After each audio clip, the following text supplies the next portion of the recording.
هلو يا حلوين. مشكله شعري انه كان جاف ومجعد وفي مشاكل كتيره جدا جدا حصلت له، زي التساقط وزي التقصيف. فانا بدات ان انا اصلح من جوه بشرب ميه كتير وفيتامين مالتي فيتامين. باخد مالتي فيتامين هطلع لكم دلوقتي على الشاشه، وهو من انفينيتي، ممتاز جدا جدا، ولكن انا لحد دلوقتي شفت منه بس في الاظافر، يعني مشفتش حاجه في شعري.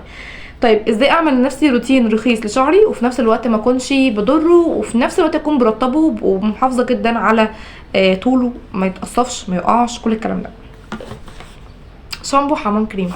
انا من فتره طويله جدا استبدلت البلسم بحمام الكريم، لانه اولا كميته اكبر فبعد معايا اكتر، ثانيا ان هو كمان بيرطب الشعر اكتر واكتر. فانا بستخدم شامبو الفتره دي من فاتيكا وعجبني جدا، ريحته حلوه قوي قوي، كان اول مره استخدمه.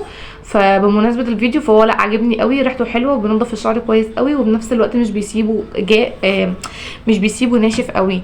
انا طبعا منك بجوز الهند برضو بحبه جدا، ريحته حلوه بيرطب الشعر كويس قوي. وكمان تركاتي فيه ان انا دايما لما باجي اعمل الحركه بتاعته دي اوقات بخلطهم ببعض، يعني نقطه من هنا مثلا او معلقه من هنا على معلقتين 3 من هنا، وابدا ان انا اعمل شعري بيهم كله.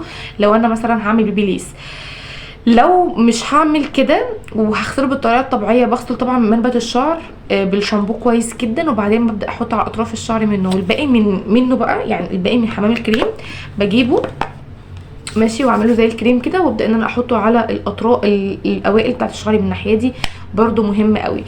كمان في تركايه دخلتها في روتيني، وهي حمام الزيت في كل شاور. يا بنات انا طلع لي بيبي هير، يعني انا كان شعري قرب يتنحل من قدام بسبب الطرحه دايما، فالبيبي هير بدأ تاني يطلع بشكل حلو قوي. وفي نفس الوقت لقيت كمان ان حمام الزيت مش بس بيطول لي شعري وبيحافظ لي على طوله، لا ده كمان بيطلع لي بيبي هير، لانه دايما بيرطب الفروه.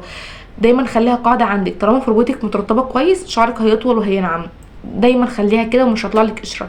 طيب مشكله القشره انا اتكلمت عنها قبل كده وهتكلم عنها تاني. مشكله القشره هي اكتر واهم اسباب تخلي شعرك جاف ومجعد وتخليه مش بيطول وتخليه يقع وتخليه متقصف، لانها بتاخد غذاء الشعر وكمان مش بتوصله الغذاء المناسب له، لانها بتقع في عائق ما بينها وما بين فروه الراس.